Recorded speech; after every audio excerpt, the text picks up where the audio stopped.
कि JavaScript line by line code को execute करता है। जैसे कि मैं आपको दिखाता हूँ कि हम अगर कोई भी प्रोग्राम रन करते हैं तो जावा स्क्रिप्ट पहले एक लाइन को रन करेगा। जैसे जैसे ये एक लाइन को रन किया, फिर दूसरा लाइन रन हुआ, फिर तीसरा लाइन, चौथा लाइन, ऐसे करके एंड हो जाता है। तो जावा स्क्रिप्ट ऐसे रन करता है कोड को। और हमें ज़रूरत होती है कि कभी जैसे कोई फाइल है, वो फाइल बाद में रन होगा, या हमने कुछ एपीआई का रिक्वेस्ट डाला हुआ है, तो एपीआई का रिक्वेस्ट फुलफिल होने में बहुत सारा टाइम लगता है। इसके लिए हमें एसिंक ऑपरेशन करने पड़ते हैं। तो इसके इसके लिए लेकिन जावा स्क्रिप्ट तो सिंक्रोनस टास्क को परफॉर्म करता है।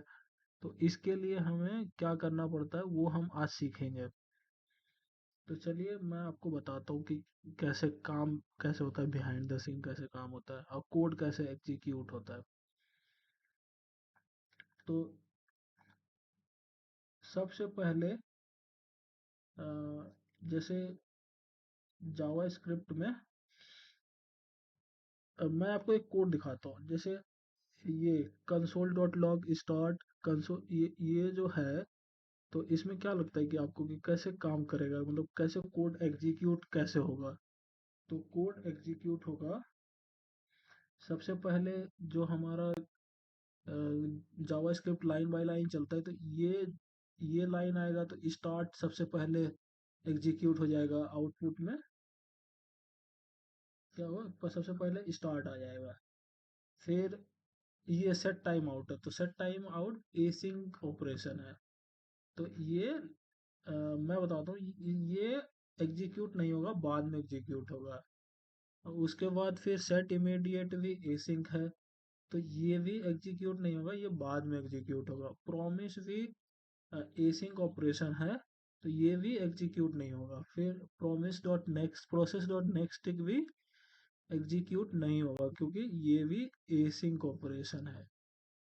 एसिंक एसिंक ऑपरेशन है। फिर कंसोल डॉट राइट, ये सिंक ऑपरेशन है। तो ये एग्जीक्यूट हो जाएगा, तो एंड एग्जीक्यूट हो जाएगा।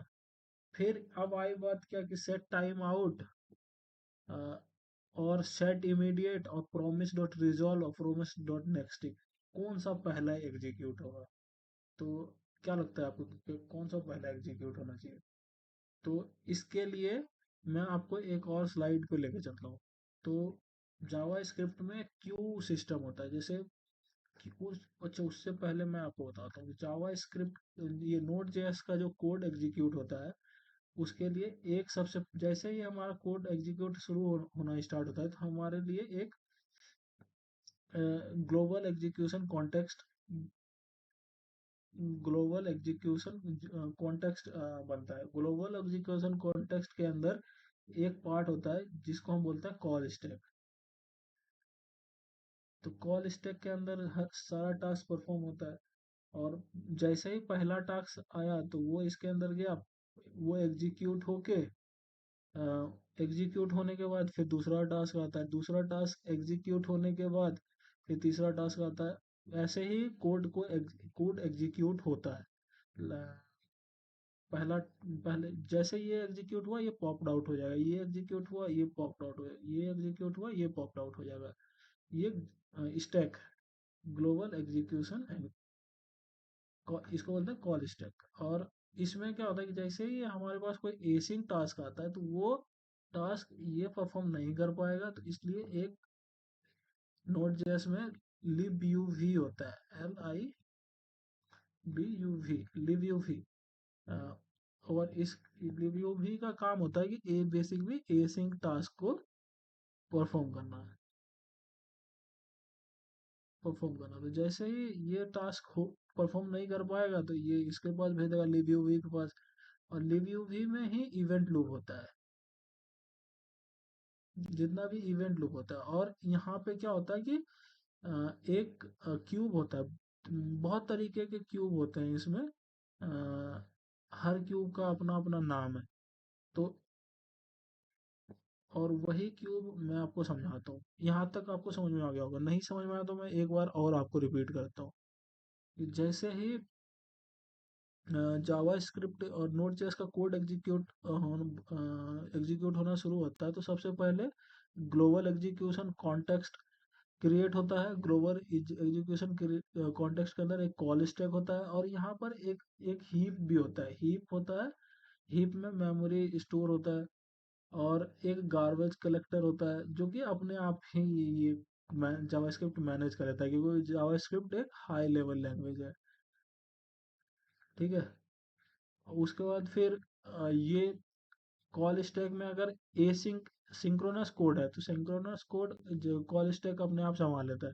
फिर जैसे ही कोई टाइमर का आ गया, रीड फाइल का आ गया, कोई प्रॉमिस आ गया, या फिर कोई भी हमने यूपीआई लाइक एपीआई कॉल किया, तो वो सारा चीज इवेंट लूप के पास चला जाता है। फिर इवेंट लूप का काम है कि वो चेक करते रहता है कि कॉल स्टैक अगर जैसे ही खाली है, तो जो भी क्यूब का नंबर आएगा, तो क्यूब से कोई भी प्रोसेस उठा के वो ये कॉल स्टैक को दे देता है, ये टास्क परफॉर्म करो, फिर ये टास्क परफॉर्म करो, फिर ये टास्क परफॉर्म करो। उसके बाद फिर चीज़ें एग्जिट होती है। उसके बाद फिर मैं आपको समझाता हूँ कि प्रायोरिटी क्या रहता है। तो जैसे ही जो यहाँ पर है, ये सारा क्यूब है। जैसे एक सेट टाइम आउट का क्यूब है, फिर इनपुट आउटपुट क्यूब है, फिर चेक क्यूब है, एक क्लोज क्यूब है। तो यहाँ पर क्या जितने भी फाइल से रिलेटेड फाइल को रीड करना है, फाइल को राइट करना है, तो ये यहाँ पे एग्जीक्यूट होगा। सबसे पहले जो प्रायोरिटी है, वो क्या होता है कि जैसे ही एग्जीक्यूट होने का सबसे पहले प्रोसेस डॉट नेक्स्ट इट, ये हाई प्रायोरिटी होता है। उसके बाद फिर प्रोसेस डॉट नेक्स्ट जो क्यू है, ये एग्जीक्यूट हुआ।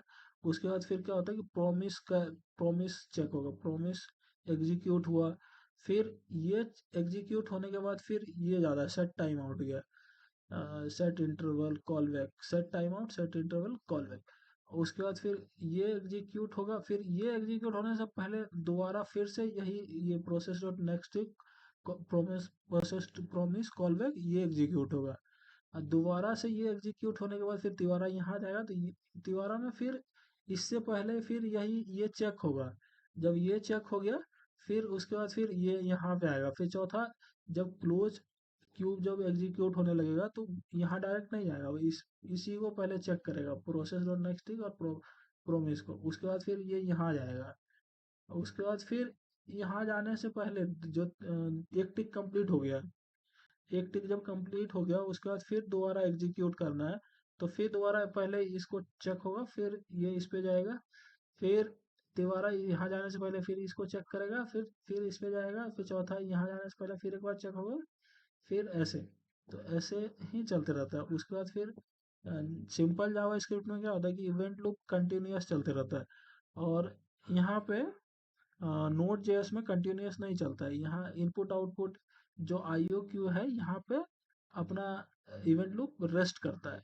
जब अगर कोई कोई कुछ कोई भी यूजर कुछ भी कॉल नहीं हो रहा है, तो यहीं पे एग्जीक्यूट होता है। फिर जैसे ही कॉल कुछ आया, कुछ एग्जीक्यूट हुआ, तो फिर यहाँ से ये इसको चेक किया, फिर यहाँ पे आएगा, फिर यहाँ पे आएगा, फिर चेक करेगा, फिर यहाँ जाने से पहले चेक करेगा, फिर इस पे जाएगा, फिर चेक करेगा, फिर इस पे आएगा। तो ऐसे काम करेगा। तो I hope you have understood everything. और मुझे पता नहीं कि आप कितना समझ पाए हैं, लेकिन चलिए मैं कोड भी आपको दिखाता हूँ, कोड कैसे वर्क करता है। ठीक है। अ,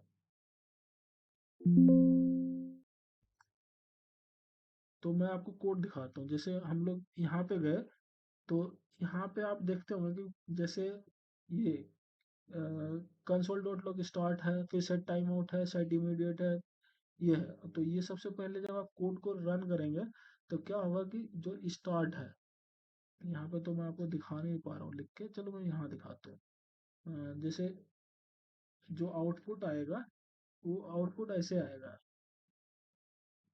सबसे पहले स्टार्ट स्टार्ट प्रिंट हो जाएगा। स्टार्ट के बाद फिर ये सेट टाइम आउट है, ये एसिंक है, तो ये टाइम आउट क्यूब में चला जाएगा। ठीक है। ये ये चला गया सेट टाइम आउट, मतलब इसमें चला गया। फिर ये क्या हो रहा है? चलो कुछ हो रहा होगा, मैं फोकस इसी पे करता हूँ। जैसे सबसे पहले स्टार्ट पे हुआ, फिर set time out async function है, तो इस पे फोकस नहीं होगा। ये चला जाएगा लिबी वे में। उसके बाद ये भी एसिंग एसिंग ऑपरेशन है, ये भी चला जाएगा लिबी वे में। ये एसिंग ऑपरेशन है तो ये भी चला जाएगा, ये एसिंग है तो ये भी चला जाएगा, तो फिर एंड प्रिंट हो जाएगा। तो सबसे पहले स्टार्ट होगा फिर एंड हो जाएगा, ठीक है। उसके बाद फिर क्या होगा, स्टार्ट एंड जब प्रिंट हो गया, अबे यार,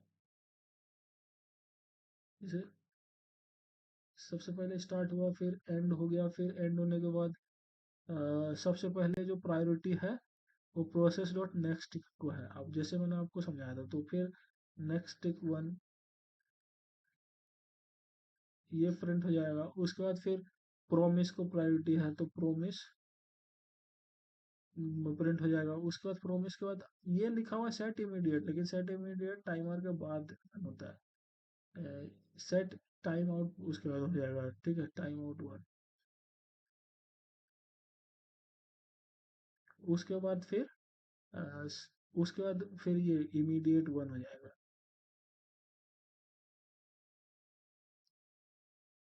मैं आपको फिर से एक बार यहाँ पे दिखाता हूँ कि जो मैंने अ, जो मैंने आपको समझाया था, कि आप देख रहे होंगे कि सेट इमीडिएट बाद में आता है, टाइमर पहले आता है, सेट टाइम आउट पहले आता है, सेट इमीडिएट बाद में आता है।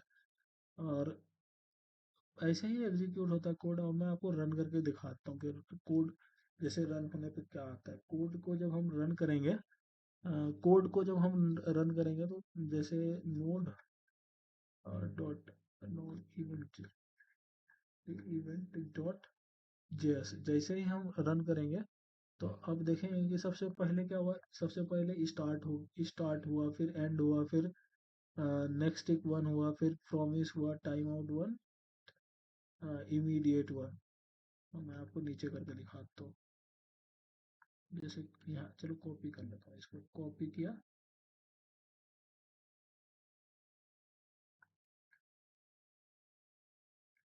अ, चलो ये सब चीज़ में मुझे टाइम लग रहा है थोड़ा, कोई बात नहीं। आप अ, देख लो। इसको पेस्ट मैंने किया। तो सबसे पहले क्या हुआ, स्टार्ट रन हुआ, फिर एंड नेक्स्ट एक one, promise, time out, immediate, time out के बाद इमीडिएट रन हुआ। आप देख ही चुके हैं। तो इवेंट लूप किसको कहते हैं? ये इवेंट लूप, एक बार मैं और आपको समझा देता हूँ। ये जैसे इवेंट लूप हुआ कि जो कॉल स्टैक है, और लिव्यू भी के अंदर जो हमारा क्यूब है, बहुत सारा क्यूब है। तो जो सिंक ऑपरेशन है ये परफॉर्म हुआ। तो जैसे ही ये परफॉर्म होने के बाद ये पॉप्ड आउट होगा, तो ये जो क्यूब है, ये क्यूब से इसमें प्रोसेस जाएगा। ये चेक करते रहता है कि ये अगर खाली हुआ तो क्यूब का अगर कोई टास्क कंप्लीट हो चुका है तो उसको इसमें डालना है। फिर इसका हो गया, और फिर इसका हो गया। तो ये सबसे पहले जिसका प्रायोरिटी होगा, वहां से उस क्यू से वो प्रोसेस को लेगा, कॉल स्टैक में डालेगा, वो एग्जीक्यूट हो जाएगा। फिर दोबारा वो चेक करेगा, जिसका नंबर होगा उसको इसमें डालेगा, ये एग्जीक्यूट होगा।